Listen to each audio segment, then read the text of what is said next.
ఇసుక vice principal school students ను కొట్టాడంటూ కూడా పేరెంట్స్ అందరూ కూడా ఆ స్కూల్ వద్దకు వెళ్లి వైస్ ప్రిన్సిపల్ చర్యలు తీసుకోవాలంటూ కూడా ఆందోళన చేస్తున్న సందర్భాలు అయితే నెలకొన్నాయి.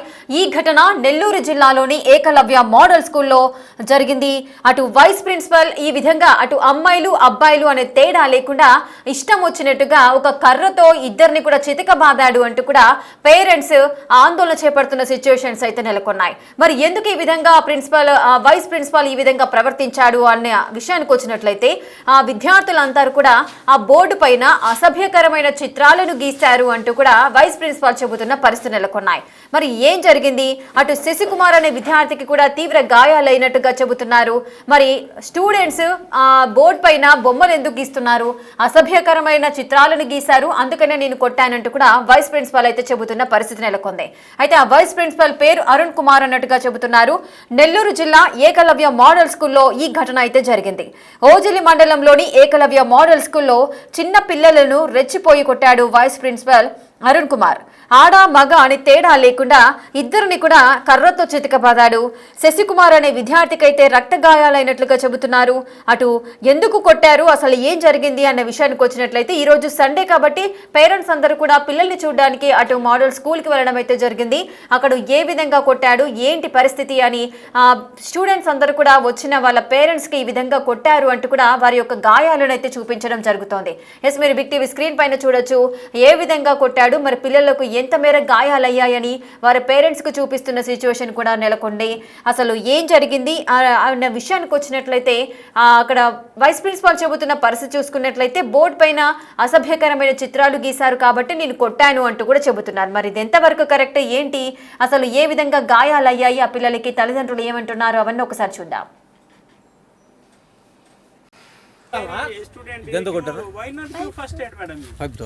ఇక్కడ తగిలిందా?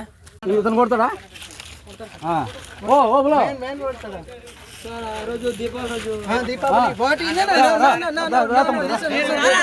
हेलो कुमारी मैडम, तुझे जी जात बात को तुम्हें श्री हरि स्टूडेंट, ये इसको क्या प्रॉब्लम? कल प्रॉब्लम नहीं मारा सब प्रॉब्लम है तो पेरेंट्स बुला को भेज डालना. स्टूडेंट इधर కొట్టారు. Why not give first aid madam? పైప్తో ఇక్కడ తగిలిందా? इतने కొడతాడా? दोनों मैडम को दिखाता हूं ना. But listen, all teachers are good. No no no madam present మాట్లాడేది నువ్వు బిడ్డకి दोनों मैडम को दिखाता हूं ना. But listen, all teachers are good. Sir, I will not say. My student will tell you I am good or not. They will tell. But తల్లిదండ్రులను వదిలేసి sir, I will not say. My student will tell you I am good or not. They will tell. But దగ్గర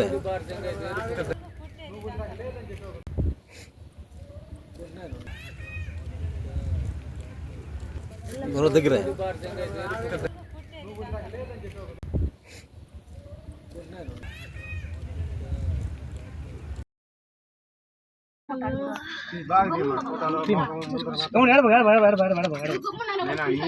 మంచి గురించి గుమ్మండు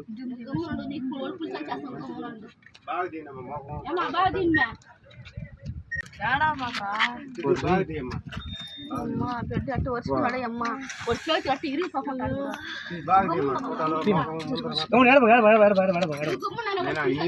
మంచి గురించి గుమ్మండు బిడ్డ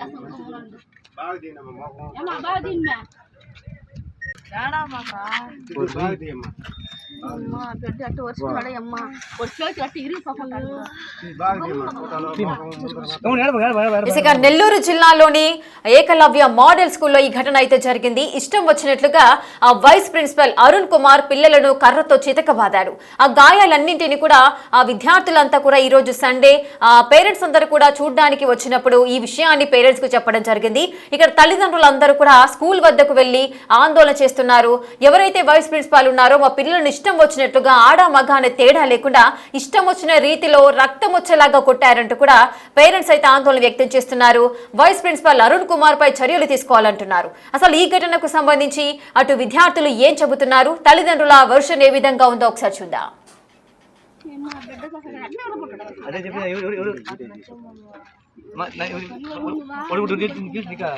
తెలుసా ప్రవీణ్ ఓడే ఓడి చెప్పి నేను కొట్టే రోజు ఐవర్లా ఏమొచ్చిందా అని చెప్పింది అమ్మ మీదే ఊరా రోజు ఎవరు అబ్బాయి నువ్వు ప్రసన్న అబ్బాయి మాది ఎమ్మటి గమ్ముందిరా నేను ఇగిస్తాను బాబడున్నాడు మీ మంచి గురించి మీరు తప్పు రోజు పోలీసు వస్తారా మనం పోయిన తర్వాత మనం అడిగేసి పోతాం కదా అప్పుడు పట్టుకొని కొడతాం మళ్ళీ మళ్ళీ మా ఫోన్ చేయండి దానికి మేము కూడా దానికోసమే అప్పుడు మేము ఎవరు కాల్ చేసాం ఫోన్ నేను ఫోన్ ఆల్రెడీ మేము ఉంటాం పాము మేము పాము దానికోసం వచ్చింది దూరా నమ్మరా नो प्रॉब्लम आई मैं देखूंगा इसको क्या दिक्कत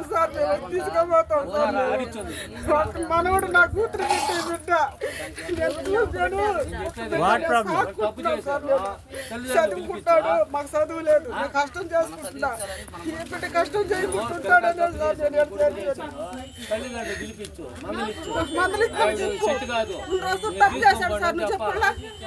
లేదు డ్యూటీ గురుకులం టుడే ఐ విల్ సీ क्या बोल रहे हैं क्या दिक्कत है చెప్పాడు అప్పటి నుంచి వచ్చినప్పుడల్లా జాగ్రత్త చెప్తాను sir today I see today వస్తున్నాను నా శ్రీహరి ఐ విల్ సీ ఈ 2 గంటలు పెట్టి సార్ ఇటు పెట్టి ఇటు కొట్టాడు సార్ పెద్దది సార్ మళ్ళీ కాలు తేడు తంటున్నాడు సార్ అది సార్ తప్పు చేసినప్పుడు అందరూ గర్ల్స్ తప్పులేదు సార్ గర్ల్స్ పాపం ఏడ పడితే అటు కొట్టేసారు సార్ పాపం ఏడ తగిలింది సార్ చెవు మీద బయట తగిలింది సార్ కంటి మీద కాలుతో ఎందుకు పోయినాడు ఏమో సార్ కింద పడిపోయాడు సార్ అబ్బాయి కాలుతో ఇంటి పడిపోయాడు అట్టే వచ్చి పడిపోయింది సార్ అబ్బాయికి శశి అబ్బాయి సార్ ఆ రోజు నా టపాసులు ఉంటే నేను సార్ పర్మిషన్ తీసుకుని వచ్చి వార్డెన్ సార్ అక్కడికి వచ్చి తీసుకున్నాను సార్ వాడెవడో బాంబు పెట్టినందుకు వాడు ఆ ప్లేస్లో వాడు బాంబు పెట్టి వెళ్ళిపోయాడు సార్ ఆ ప్లేస్లో నేను అదే టైంకి నాకు కవర్ పెట్టుకుని అక్కడికి వెళ్తుంటే సార్ వచ్చి నన్ను కొట్టాడు సార్ దేంతో చేద్దాను కొట్టాడు సార్ అప్పటికి సార్ నేను కాదు సార్ చేసిందంటే మృదులకు నెట్టేసారు ముద్దలో పడిపోయావా పడలేదు సార్ ఈ ప్యాంట్ వేసుకుంటే ప్యాంట్ కంటే స్టడీ చేస్తా అంటే సార్ వాళ్ళు ఏ సెక్షన్ వాళ్ళు కిందకి పిలిచేస్తారు అప్పుడు కిందకి వచ్చి లైన్ ఫామ్ చేస్తా బొమ్మలు ఎవరు గీసారని అడుగుతూ ఉంటే బ్రదర్స్ని కొట్టారు వాళ్ళు కొట్టిన తర్వాత లాస్ట్లో మమ్మల్ని అందరినీ కొట్టారు సార్ మేము బ్రదర్స్తో మాట్లాడుతున్నామని చెప్పి కొట్టారు సీసీ కెమెరాలో చూస్తే అప్పుడు ఆఫీస్ రూమ్లోకి వెళ్ళి 3 బ్రదర్స్ని కొట్టారు అయినా కానీ మేము ఎవరితో మాట్లాడలేదు సార్ అయినా కానీ మమ్మల్ని కొట్టారు sir good or not they will tell but తల్లిదండ్రులను వదిలేసి sir I will not say my student will tell you I am good ఇక నెల్లూరు జిల్లాలోని ఏకలవ్య మోడల్ స్కూల్లో ఈ ఘటన అయితే జరిగింది. స్టూడెంట్స్ అందరూ కూడా బోర్డు పైన అసభ్యకరమైన చిత్రాలు గీస్తున్నారు. దాని వల్లనే నేను స్టూడెంట్స్ ను కొట్టాను అంటూ కూడా వైస్ ప్రిన్సిపల్ అరుణ్ కుమార్ చెబుతున్న పరిస్థితులు నెలకొన్నాయి. అయితే ఒక్కరిద్దరు స్టూడెంట్స్ బోర్డు పైన ఈ విధమైన అసభ్యకరమైన చిత్రాలు గీశారు అని అనుకుంటే ఓకే, కానీ ఇంతమంది స్టూడెంట్స్ ను అతను కావాలనే కొట్టాడా? మరి పిల్లలు అసభ్యకరమైన బొమ్మలు గీస్తున్నారు అని చెబుతున్న ఈ వైస్ ప్రిన్సిపాల్ అంత దారుణంగా కొట్టాల్సిన అవసరం ఏమొచ్చింది? మరి వారి పేరెంట్స్ ని పిలిచి మాట్లాడొచ్చు, లేదు అంటే పిల్లలకు సర్ది చెప్పొచ్చు, లేదా 1-2 టైమ్స్ ఇలాగ చెప్పిన తర్వాత కూడా వాళ్ళు వినట్లేదు అన్నప్పుడు పేరెంట్స్ ని పిలవాలి. అలాగే కానీ ఈ విధంగా రక్తం వచ్చేలాగా పిల్లల్ని కొట్టడం ఎంతవరకు సబబు అంటూ కూడా తల్లిదండ్రులు చెబుతున్న వర్షని మనం వింటున్నాము. ఇక వారి యొక్క పిల్లల యొక్క పరిస్థితిని చూసి తల్లిదండ్రులు కన్నీటి పర్యంతమవుతున్న దృశ్యాలు కూడా మనకు కనిపిస్తున్నాయి. అసలు ఎందుకు కొట్టాల్సి వచ్చింది, పిల్లలు ఎందుకు ఈ విధంగా చేశారు అంటూ కూడా వైస్ ప్రిన్సిపాల్ చెబుతున్న సంజాయిషి ఇస్తున్న దృశ్యాలు కూడా మనం చూస్తున్నాము. కానీ పిల్లల్ని కొట్టకూడదు, ఒకవేళ వాళ్ళు చదువులో వెనుకబడి ఉన్నా లేదంటే ప్రవర్తనలో ఏదైనా మార్పు గమనించినా కూడా చక్కగా చెప్పి వారికి బుద్ధి వచ్చేలాగా చెప్పి వారిని మార్చే ప్రయత్నం చేయాలి అంటూ కూడా ఎంతో మంది చెబుతున్న సిచ్యువేషన్స్ నెలకొన్నాయి. అయినప్పటికీ కూడా ఈ విధంగా కొట్టడం ఎంతవరకు కరెక్ట్ అంటూ కూడా అటు తల్లిదండ్రులు అయితే ఆరోపిస్తున్న సందర్భాలు నెలకొన్నాయి.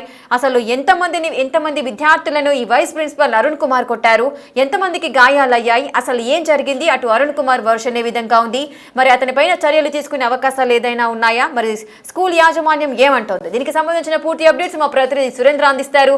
సురేంద్ర, అసలు ఏం జరిగింది? పిల్లలు బోర్డు పైన అసభ్యకరమైన చిత్రాలు గీస్తున్నారు, అందువల్లనే వల్లనే నేను కొట్టానంటూ కూడా వైస్ ప్రిన్సిపల్ అరుణ్ కుమార్ చెబుతున్న పరిస్థితి నెలకొంది.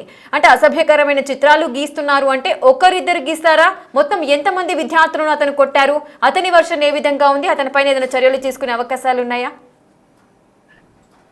అయితే తిరుపతి జిల్లా ఓదలి మండలంలోనే ఏకలవ్య గురుకుల పాఠశాలలో వైస్ ప్రిన్సిపాల్ గా ఉన్నటువంటి అరుణ్ కుమార్ అనే వైస్ ప్రిన్సిపాల్ నిర్దాక్షిణంగా 7వ తరగతి చదువుతున్నటువంటి వారి పైన పైశాచికంగా ఈ యొక్క కొట్టడం జరిగింది. ఆ కొట్టిన క్రమంలో శశికుమార్ అనే విద్యార్థికి భారీగా గాయాలయ్యాయి. రక్తం వచ్చేలాగా కొట్టినటువంటి ఆ వైనం ఆ యొక్క పాఠశాలలో గురుకుల పాఠశాలలో చోటు చేసుకుంది. అయితే ఆ విద్యార్థికి సంబంధించి ఎవరు అని చెప్పాలని చెప్పి కూడా ఆ క్లాస్ రూమ్ లో ఉన్నటువంటి 20 మంది విద్యార్థుల్ని ఆ యొక్క చెట్టుకు నీళ్లు పట్టేటువంటి డ్రిప్ పైప్ ఏదైతే ఉంటుందో ఆ డ్రిప్ పైప్ తో విచక్షణ రహితంగా దాడి చేసి ఆ యొక్క విద్యార్థులందరినీ కూడా గాయపరచడం జరిగింది. ఈ యొక్క విచక్షణ రహితంగా దాడి చేయడం ఏంటని చెప్పి కూడా అక్కడ ఆందోళన అయితే కొనసాగుతా ఉంది. అయితే ఆ యొక్క వైస్ ప్రిన్సిపాల్ 7వ తరగతి క్లాస్ రూమ్ లోకి వెళ్ళినటువంటి సమయంలో అక్కడ బోర్డు మీద అసభ్యకరమైనటువంటి చిత్రాలు గీశారని చెప్పి చూసినటువంటి వైస్ ప్రిన్సిపాల్ ఆ యొక్క పిల్లల్ని అడగడం జరిగింది. అడిగిన క్రమంలో అయితే ఎవరు చెప్పకపోయేసరికి అక్కడ ఉన్నటువంటి పిల్లలు 20 మంది ఎవరైతే ఉన్నారో ఆ 20 మందిని ఆ యొక్క డ్రిప్ పైపు అంటే ప్లాస్టిక్ నల్లగా ఉంటుంది ఆ పైపుతో మామూలుగా పెద్ద వ్యక్తులను కొట్టినా కానీ అక్కడికక్కడికే ఎర్రగా రక్తపు గాయం అయినట్టుగా కమ్ముడుకోబోద్ది. అలాంటి పైపుతో ఆ యొక్క 20 మంది పిల్లల మీద దాడి చేయడం జరిగింది. అయితే ఆ యొక్క దాడికి సంబంధించి తల్లిదండ్రులు కూడా ఆందోళన చేస్తున్నట్టు కనిపిస్తుంది. అయితే ఈ ఘటన అంతా కూడా నిన్న జరిగినట్లుగా తెలుస్తా ఉంది. అయితే ఈ రోజు ఆదివారం కావడంతో ఆ తల్లిదండ్రులంతా అక్కడికి స్కూల్ వద్దకి పిల్లలకి భోజనాలు ప్రతి ఆదివారం తీసుకెళ్తుంటారు. తీసుకెళ్లినటువంటి క్రమంలో అక్కడ గాయాలు ఉండటం తల్లిదండ్రులు గమనించడం జరిగింది. అయితే ఆ వైస్ ప్రిన్సిపాల్ కి భయపడి ఆ యొక్క అరుణ్ కుమార్ కి భయపడి ఆ యొక్క తల్లిదండ్రులకు చెప్పేందుకు కూడా పిల్లలు కొంచెం ఆలస్యం చేసి భయపడుతూ కూడా తల్లిదండ్రులకు చెప్పడం జరిగింది. అందులో తల్లిదండ్రులు కూడా ఆ యొక్క గాయాలను చూసి వాళ్ళు ఆశ్చర్యానికి గురైపోయి ఆందోళన చెందినటువంటి పరిస్థితి. పిల్లల పైన రక్తపు గాయాలు వచ్చేటువంటి విధంగా కొట్టినటువంటి ఆ అరుణ్ కుమార్ ఎందుకు కొట్టారు ఏంటన్నటువంటి విషయాలని వెంటనే ఉన్నటువంటి స్థానిక పోలీసులకి సమాచారం ఇవ్వడం జరిగింది. స్థానిక పోలీసులు కూడా అక్కడికి వెళ్లి ఆ యొక్క విచారణ అంతా చేసి ఆ యొక్క అరుణ్ కుమార్ ని ప్రశ్నించగా అయితే పిల్లలు బూతు బొమ్మలు బోర్డు మీద గీయడంతోనే నేను కొట్టానని చెప్పడం పైన చెప్పినట్లు కూడా పోలీసులకి చెప్పారని చెప్పి కూడా తెలుస్తుంది. అయితే బూతు బొమ్మలు గీస్తే తల్లిదండ్రులకు చెప్పడము లేదనంటే కళ్ళ భయం పెట్టడము లేదా చిన్న చేతితో ఏదన్నా కొట్టడమో ఏదైనా చేయాలి. కానీ ఈ విధంగా డ్రిప్ పైపులతో దాడి చేసి విచక్షణారహితంగా అంటే విచక్షణ మర్చిపోయి ఏ విధంగా కొడతారో ఆ విధంగా చిన్న పిల్లలంటే 7వ తరగతి చదివేటువంటి పిల్లల్ని కొట్టడం దారుణమైన ఆ యొక్క ఘటన అక్కడ ఉన్నటువంటి ప్రతి ఒక్కరిని కూడా కలిసి వస్తుంది. అక్కడ చాలా మంది తల్లిదండ్రులు కూడా అక్కడికి వెళ్లి ఆ యొక్క ప్రిన్సిపాల్ పైన చర్యలు తీసుకోవాలని చెప్పి కూడా డిమాండ్ చేస్తా ఉన్నారు. మరోవైపు ఆ యొక్క ప్రిన్సిపాల్ కి సంబంధించి ఇప్పటికే పోలీసులు ఆ యొక్క విచారణ కూడా చేస్తున్నట్లు తెలుస్తుంది. ఆ యొక్క తల్లిదండ్రుల ఫిర్యాదు మేరకు ఆ యొక్క అరుణ్ కుమార్ పైన కూడా చర్యలు తీసుకుంటామని పోలీసులు హామీ అవడంతో కొంత ఆందోళన కూడా పరిస్థితి కూడా తగ్గినట్లుగా తెలుస్తుంది. అయితే కొంతమంది విద్యా అధికారులు కూడా అక్కడికి చేరుకొని ఆ యొక్క అరుణ్ కుమార్ పైన కఠినమైనటువంటి చర్యలు తీసుకుంటాం, పై అధికారులు కూడా ఈ విషయాన్ని కూడా చేరవేస్తామని కూడా చెప్పడం జరిగింది. అయితే ఏది ఏమైనప్పుడు కూడా ఆ యొక్క ఓజిలిలో ఉన్నటువంటి ఏకలవ్య గురుకుల పాఠశాలలో ఆ యొక్క మామూలుగానే అక్కడ ఉన్నటువంటి పిల్లలు కూడా కొన్ని ఆరోపణలు చేస్తా ఉన్నారు. అక్కడ మగ పిల్లలు ఆడపిల్లలని తేడా లేకుండా కూడా ఇదే విధంగా చాలా సార్లు విచక్షణ రహితంగా కొట్టారు, దాడి చేశారని చెప్పి కూడా ఆ యొక్క పిల్లలు ఆరోపిస్తున్నారు. ఇలాంటి వారికి తగిన శిక్ష పడాలా, ఇలాంటి ఘటనలు మళ్ళీ పునరావృతం కాకుండా ఉండే విధంగా చర్యలు చేపట్టాలని చెప్పి కూడా తల్లిదండ్రులు అయితే అక్కడ ఆందోళన చేస్తున్నటువంటి పరిస్థితి అయితే ఉంది. రేఖ సురేంద్ర, అయితే ఎవరైతే స్టూడెంట్స్ గాయపడ్డారో వారి పరిస్థితి ఏ విధంగా ఉంది? అంటే ఒక అబ్బాయికి రక్తం వచ్చేలాగా కొట్టారు అని చెప్తున్నారు శశికుమార్ అనే వ్యక్తికి. సో ఆ పర్సన్ యొక్క సిచ్యువేషన్ ఏ విధంగా ఉంది? మొత్తం ఎంతమందిని కొట్టారు? అంటే నార్మల్గా ఎవరైనా తప్పు చేస్తే వారికి శిక్ష విధించడం అనేది చూస్తుంటాం, కానీ ఇక్కడ తప్పు ఎవరు చేశారు అని కనుక్కునే నేపథ్యంలో ఇంతమందిని ఆ డ్రిప్ పైపుతో కొట్టడం ఎంతవరకు కరెక్ట్ అని అనుకోవచ్చు? అంటే అక్కడ రక్తం వచ్చేలాగా కొట్టడం, అదేవిధంగా శరీరం పైన వాతలు పడేలాగా ఇంకొక వ్యక్తి ఆ స్టూడెంట్ స్టూడెంట్ కూడా మనకు వీపు పైన ఏ విధమైన మార్క్స్ పడ్డాయో కూడా క్లియర్ కట్ గా చూపిస్తున్నారు. అంత ఘోరంగా కొట్టినప్పుడు వాళ్ళ ఇంట్లో పిల్లలు గుర్తు రాలేదా? వారికి కూడా పిల్లలు ఉండి ఉండొచ్చు, ఒకవేళ పెళ్ళయి ఉంటే పిల్లలు ఉండే అవకాశాలు ఉంటాయి. సో అటువంటి పిల్లల్ని చూసినప్పుడు మన ఇంట్లో పిల్లలాగా అనిపిస్తూ ఉంటారు. సో తల్లిదండ్రులు కూడా అటు గురుకుల పాఠశాలలో ఉంటే కరెక్ట్గా ఎక్కడ బయట తిరగకుండా అల్లరి చేయకుండా బుద్ధిగా చదువుకుంటారు అని అక్కడ ఉన్న ఉపాధ్యాయుల మీద నమ్మకంతో అక్కడ వదిలి వెళ్ళే పరిస్థితులు ఉంటాయి. కానీ ఈ విధంగా చితకబాదనాలు చూస్తుంటే ఇంకెవరైనా కూడా జాయిన్ చేసే అవకాశాలు ఉంటాయా? అయితే రేఖ మీరు చెప్పినట్టుగా ఆ యొక్క గురుకుల పాఠశాలలో విద్యార్థులను కూడా అక్కడ సీటు ఎగ్జామ్ రాసి, టాలెంట్ టెస్ట్ ఎగ్జామ్ రాసి ఆ యొక్క స్కూల్లో చేర్పిస్తుంటారు. ఆ యొక్క గురుకుల పాఠశాలలో సీటు వస్తే ఆ యొక్క తల్లిదండ్రులు కూడా ఎంతో సంతోషిస్తారు. ఎందుకంటే ఆ యొక్క గురుకుల పాఠశాలలో ఉపాధ్యాయులు కానీ అక్కడ బయటకు వెళ్ళేటువంటి అవకాశం లేకుండా ఒక క్రమశిక్షణతో ఉంటారన్నటువంటి ఉద్దేశంతో గురుకుల పాఠశాలలో పిల్లలను చేర్పించేందుకు కూడా ఇంట్రెస్ట్ చూపిస్తుంటారు. అయితే ఇక్కడ విచక్షణ అంటే ఆ యొక్క గాయాలు ఏవైతే ఉన్నాయో, రక్తపు గాయాలు ఏవైతే ఉన్నాయో మనం విచక్షణ రహితంగా అని ఎందుకన్నా అంటే విచక్షణ పూర్తిగా కోల్పోయినటువంటి వ్యక్తి ఇలాంటి దాడులు చేయడం, ఇలాంటి చిన్న పిల్లలు 7వ తరగతి చదివేటువంటి పిల్లల పైన ఆ యొక్క విచక్షణ రహితంగా దాడి చేయడమే, ఆ యొక్క విచక్షణ మరిచి దాడి చేశాడు. కాబట్టే ఈ రోజు పిల్లలు వారు చెప్పుకోలేక వారి తల్లిదండ్రులు మనోవేదన, ఆ యొక్క ఆందోళన చూస్తుంటే అక్కడ ఉన్నటువంటి వారందరూ కూడా ఆశ్చర్యానికి గురైపోతున్నారు. ఎందుకంటే చిన్న పిల్లలు, ఏమి తెలియనటువంటి పిల్లలు, ఏదో పిల్లలు ఆడుకుంటూ ఏవైనా అసభ్యకర బొమ్మలు గీసి ఉన్నా అటువంటి వాటి దృష్టికి వెళ్లకుండా వారు నచ్చజెప్పి లేదా వాళ్ళ తల్లిదండ్రులకు నచ్చజెప్పి ఆ యొక్క క్రమశిక్షణలో తీసుకెళ్లాల్సినటువంటి ఉపాధ్యాయులు ఈ విధంగా దాడి చేయడం పట్ల కూడా ఆ స్థానికులంతతో పాటు తల్లిదండ్రులు కూడా ఆగ్రహం వ్యక్తం చేస్తా ఉన్నారు. మరో పక్క మండిపడుతా ఉన్నారు. మరో పక్క ఆ యొక్క గాయాలు చూసినటువంటి వెంటనే ఆ యొక్క పోలీసులు, ఆ తల్లిదండ్రులు కూడా వెంటనే హాస్పిటల్కి తీసుకెళ్లి వారికి చికిత్స కూడా చేపిస్తా ఉన్నారు. ఒక స్కూల్లో ఆ 7వ తరగతి క్లాస్ రూమ్ లో ఉన్నటువంటి 20 మందికి కూడా ఎక్కడో ఒక చోట గాయమైంది. ఆ శశికుమార్ విద్యార్థికే కాకుండా ఆ శశికుమార్ విద్యార్థికి రక్తపు గాయాలు బాగా నడ్డీపున కనిపించే విధంగా ఉండడంతో పాటు అక్కడ ఉన్నటువంటి 20 మంది క్లాస్ రూమ్ లో ఉన్నటువంటి ఎవరైతే ఉన్నారో ఆడపిల్లలు కావచ్చు, మగపిల్లలు కావచ్చు, వారందరికి కూడా ఎక్కడో ఒక చోట ఒక గాయమైన ఆ 20 మందికి అయితే తగిలి ఉన్నటువంటి పరిస్థితి అయితే అక్కడ ఉంది. అయితే ఇదంతా కూడా తల్లిదండ్రులు అక్కడికి శశికుమార్ తండ్రి చూసి అడగడంతో ఈ యొక్క ఘటన కూడా బయటకు వచ్చింది. వెంటనే మిగతా పిల్లలంతా కూడా ఒక్కసారిగా ఆగ్రహాన్ని కట్టలు దించుకుంటూ వారి తల్లిదండ్రులకు చెప్పడంతో అక్కడ కొద్దిసేపు ఉద్రిక్త పరిస్థితి నెలకొంది. వెంటనే అక్కడికి పోలీసులు వెళ్ళడం జరిగింది. విద్యా అధికారులు కూడా అక్కడికి వెళ్లి ఆ యొక్క అరుణ్ కుమార్ చేసినటువంటి దాడి ఏదైతే ఉందో, విచక్షణ రహితంగా చేసినటువంటి దాడి పైన కూడా వారంతా కూడా ఖండించడం జరిగింది. ఖండించినటువంటి వాళ్ళు 2-3 రోజుల్లోనే ఆ యొక్క అరుణ్ కుమార్ పైన కూడా యాక్షన్ తీసుకుంటామని చెప్పి విద్యా అధికారులు కూడా హామీ ఇవ్వడం జరిగింది. మరో పక్క పోలీసులు ఇప్పుడు తల్లిదండ్రులు ఇచ్చినటువంటి ఫిర్యాదు మేరకు ఆయన మీద కూడా ఆ కేసు కూడా నమోదు చేస్తున్నట్లు కూడా తెలుస్తా ఉంది. అయితే ఏది ఏమైనప్పుడు కూడా ఇలాంటి ఈ విధంగా డ్రిప్ పైప్ తో మామూలుగా ఏది కర్రతోనో లేదో చేత్తోనో ఒక దెబ్బ కొట్టి భయం పెట్టే విధంగా చూడాలి. కానీ ఈ విధంగా డ్రిప్ పైప్ తీసుకొని కొట్టితే ఆ యొక్క ఒక్కోసారి పిల్లలు కూడా ఎక్కువ దెబ్బలు తగిలితే స్పృహ తప్పి పడిపోయేటువంటి కూడా అవకాశం కూడా ఉంటుంది. అలాంటి ఘటనలు కూడా చాలా జరుగున్నాయి. అదృష్టం బాగుండి అలాంటి ఘటన ఈ రోజు జరగలేదు కాబట్టి పిల్లలకి ఆ రక్తపు గాయాలతో ఈ రోజు హాస్పిటల్లో చికిత్స అయితే తీసుకుంటున్నారు. మరోవైపు తల్లిదండ్రులు అయితే ఆగ్రహం కట్టలు తెచ్చుకుంటా ఉన్నారు. అక్కడ ఉన్నటువంటి పోలీసులు, విద్యాధికారులు నచ్చజెప్పడంతో కొంత మేర వారు ఆగ్రహం తగ్గించున్నట్లుగా తెలుస్తుంది. ఎందుకనంటే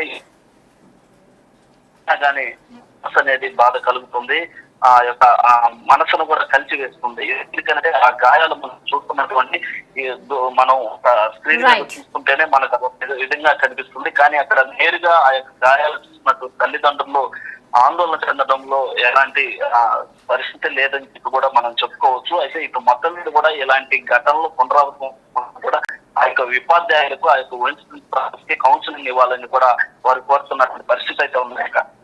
right, thank you Surendra, thanks for the details. మంచి గురించి గుమ్ముండు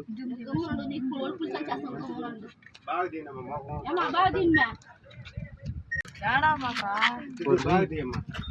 అమ్మా బిడ్డ అట్టు వచ్చుకున్నాడు అమ్మా వచ్చి అట్టు ఇరిగిపోకుంటాడు Sir, I will not say. My student will tell you I am good or not. They will tell. But తల్లిదండ్రులను వదిలేసి sir, I will not say. My student will tell you I am good or not. They will tell. But తల్లిదండ్రులను వదిలేసి sir, I will not say. My student will tell you I am good or not. They will tell. But తల్లిదండ్రులను వదిలేసి sir, I will not say. My student will tell you I am good or not. They will tell. But తల్లిదండ్రులను వదిలేసి sir, I will not say. My student will tell you I am good or not. They will tell. But తల్లిదండ్రులను వదిలేసి sir, I will not say. My student will tell you I am good or not. They will tell. But తల్లిదండ్రులను వదిలేసి sir, I will not say. My student will tell you I am good or not. They will tell. But తల్లిదండ్రులను వదిలేసి sir, I will not say. My student will tell you I am good or not. They will tell. But తల్లిదండ్రులను వదిలేసి sir, I will not say. My student will tell you I am good or not. They will tell. But తల్లిదండ్రులను వదిలేసి sir, I will not say. My student will tell you I am good or not. They will tell. But తల్లిదండ్రులను వదిలేసి sir, I will not say. My student will tell you I am good or not. They will tell. But తల్లిదండ్రులను వదిలేసి ఇక Eklavya model స్కూల్లో జరిగిన ఈ ఘటనకు సంబంధించి అక్కడ ఉన్న స్థానికులు అదేవిధంగా పిల్లలు పేరెంట్స్ ఏ విధంగా మాట్లాడుతున్నారు ఈ ఇష్యూ గురించి వారు ఏమంటున్నారో ఒకసారి విందాం. సార్ వాళ్ళతో మాట్లాడాల ప్రిన్సిపాల్ సార్ కూడా పిల్లల్ని అడిగితే ఆయన విజయవాడ మీటింగ్కి వెళ్ళాడంట. ఆ ప్రిన్సిపాల్ లేని సమయంలో ఈరోజు ఇలా జరిగింది. ఈ విధంగా ఇప్పుడు ఆ బోర్డు జరిగిన అంతర ఆ విషయంలో జరిగింది. ఎవరైతే ఉండారో ఆ పిల్లలు ఎంతమంది అయితే ఆ బోర్డు కాడికి వెళ్ళారు అనే విషయం కూడా వాళ్ళు సిస్టంలో చూస్తారు. ప్రతి ఒక్క రూమ్లో సీసీ కెమెరాలు ఉన్నాయి కాబట్టి దాన్ని బట్టి ఆ పిల్లలకు సంబంధించిన వాళ్ళని తల్లిదండ్రులను పిలిపించుకొని వచ్చి వెంటనే కూడా ఆ బిడ్డల మీద మీరు చర్య చేసుకోకూడదు. అది వెంటనే తీసుకుని చర్య తీసుకోకూడదు. వాళ్ళని తీసుకొచ్చుకొని దాన్ని బట్టి మందులు ఇచ్చేదా లేదా మీరు ఇంటికి తీసుకొని పోయేదా అట్లా దాన్ని బట్టి చర్య తీసుకోవాలి. ఆ టీచర్ కూడా ఆ సబ్జెక్ట్ ఏ టీచర్ అతను అట్లా తీసుకోవాలి. కానీ ఈ విధంగా కొట్టేసి సరే ఆ పిల్లల్ని కొట్టాడు. క్లాస్ మొత్తం ఆడపిల్లలు ఏం చేశారు, ఆడపిల్లలు మగ పిల్లల్ని తప్పు చేయని వాళ్ళందరిని కూడా అప్పటికి ఆ పిల్లలందరూ అట్లా రాయిబాగడరా తప్పు అని అందరూ అంటుండేదంట. అయినా కూడా వాళ్ళు ఆ తప్పు చేసిన ఆ పిల్లవాడు పోయి రాయడంతో ఈ పిల్లలందరికీ ఈ విధంగా కొట్టడం చేయడం అనేది అది ఎంతవరకు న్యాయం? ఇప్పుడు చెప్తా ఈరోజు ఇట్లా జరిగింది, రేపు ఇంకా ఎవరికి తెలియని పరిస్థితుల్లో ఇంక ఏదైనా చేస్తాడు. ఏంది పరిస్థితి? ఆడబిడ్డలైనా సరే మగబిడ్డలైనా సరే అందులో 7th క్లాస్ పిల్లకాయలు వాళ్ళకుండే మెథడ్ ఆలోచన ఎలా ఉంటుంది? మరి నువ్వు ఇంటర్ 10th లేదా 9th క్లాసు అంత పెద్ద పిల్లలు కాదు కదా, వాళ్ళ ఒక 7th క్లాస్ పిల్లలే కదా. సరే మన జనరేషన్ బట్టి పిల్లలు ఈరోజు ఎంతో మించిపోయి ఉండారని అనుకోవచ్చు, ఒక ఫోన్ చూసి కానీ ఏదైనా చూసి కానీ మరీ ఈ విధంగా చేయడం అనేది చాలా తప్పు సార్. ఇది దాన్ని బట్టి మీరు కూడా మీడియా సంస్థ వాళ్ళు కూడా ఒకరోజు దాని గురించి చర్య తీసుకొని అధికారులు ప్రిన్సిపాల్తో మేమైతే అంత మాకు సపోర్టు మీరే అన్ని విధాలుగా చేయాలన్నా ఏది జరగాలన్నా దాన్ని బట్టి సార్ ఇప్పుడు స్టేషన్ కాడికి వెళ్ళి ఉన్నారంట. ఆ జరిగిన పిల్లలు కానీ ఆ ఫ్రెండ్స్ కానీ వాళ్ళ పేరెంట్స్ కానీ సార్ని కానీ తీసుకుని వెళ్ళి ఉన్నారంట. నేను ఒక 10 నిమిషాల ముందే స్కూల్కి వచ్చాను సార్. మాది అక్కడి నుంచి మేము కైల్లో పొలాల్లో పని చేసుకుంటామంటే వెంటనే ఫోన్ చేయడం అక్కడి నుంచి రావడం ఈ విధంగా తెలియదు జరిగింది సార్. ఇటు మా పిల్లవాడికి కూడా దెబ్బలు దగ్గులు ఉన్నాయి, తీసుకున్నారు ఫోటో మీరు కూడా.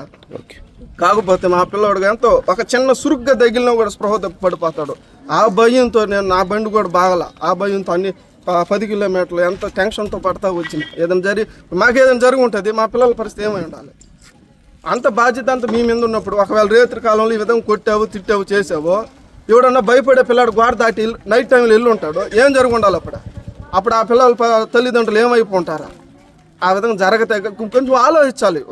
మీకు ఎన్నో డిగ్రీలు చేసుకొని చదువుకొని ఈరోజు ఒక టీచర్లు ఉంటారు, వాళ్ళకి ఎంత అనుభవం ఉంటుంది, పిల్లలకి ఏం తెలుస్తుంది? దాన్ని బట్టి మీరు ఆలోచించి ఉన్న టీచర్స్ కూడా సరే ఈ విధంగా ఈ యొక్క ఎంఆర్ స్కూల్కి ఉన్న పేరు ఎలాంటి హాస్టల్కి ఏ హాస్టల్కి లేదు. అలాంటి స్కూల్ ఇది ఏకలవ్య మోడల్ స్కూల్ అంటే అంత పేరు. నేను 2 సంవత్సరాలు బాధపడ్డా. 1 సంవత్సరం ఆ పిల్లోడిని నేను నా కొడుకుని ఈ విధంగా వేరే హాస్టల్లో పెట్టుకుని చూసుకున్నా. కానీ ఈఎంఆర్ స్కూల్ అంటే బాగా మంచి పేరు. మొత్తం టీచర్స్ కూడా బయట నుంచి వచ్చి వేరే రాష్ట్రం నుంచి వచ్చి ఇట్లా ఏడ ఉండడం బాగా చేయడం అనేది కూడా బాగానే ఉండదు. అన్ని విధాలు బాగానే ఉన్నాయి. ఈరోజు ఈ విషయం జరగడం వల్ల మేము ఎంతో బాధపడుతున్నాం. దాన్ని బట్టి మేమందరం పేరెంట్స్ గల వాళ్ళందరూ మేమందరం ఆ విషయాన్ని బట్టి భయపడుతున్నాం.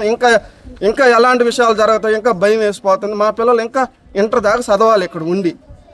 దయచేసి దానికి మాకు ధైర్యాన్ని మీరు తీసుకొని వచ్చి ఈ యొక్క విషయాన్ని పై అధికారుల దాకా తీసుకొని వెళ్ళి దీని గురించి మాకు చర్య తీసుకోవాలని అందరం పేరెంట్స్ కోరుతున్నాను.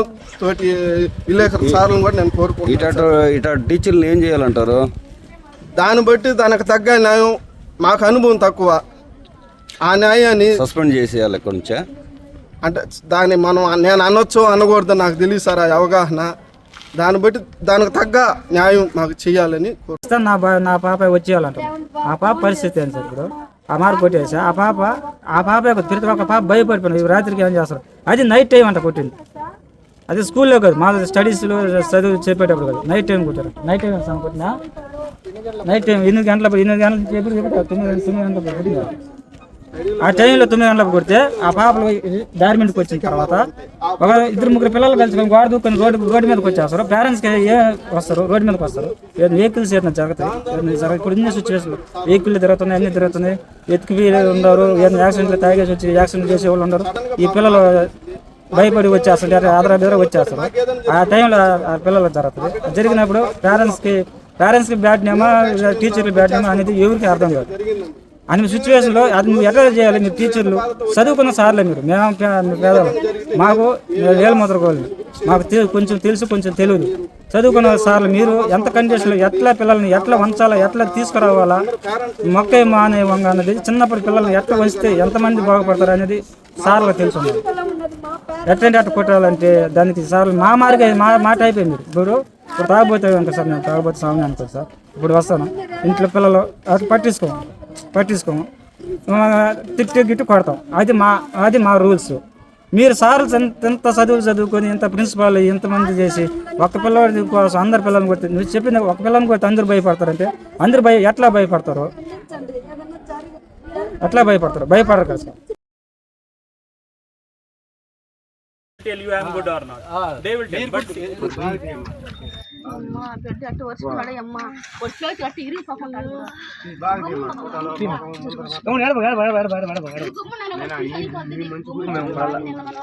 మేము పాము బిడ్డ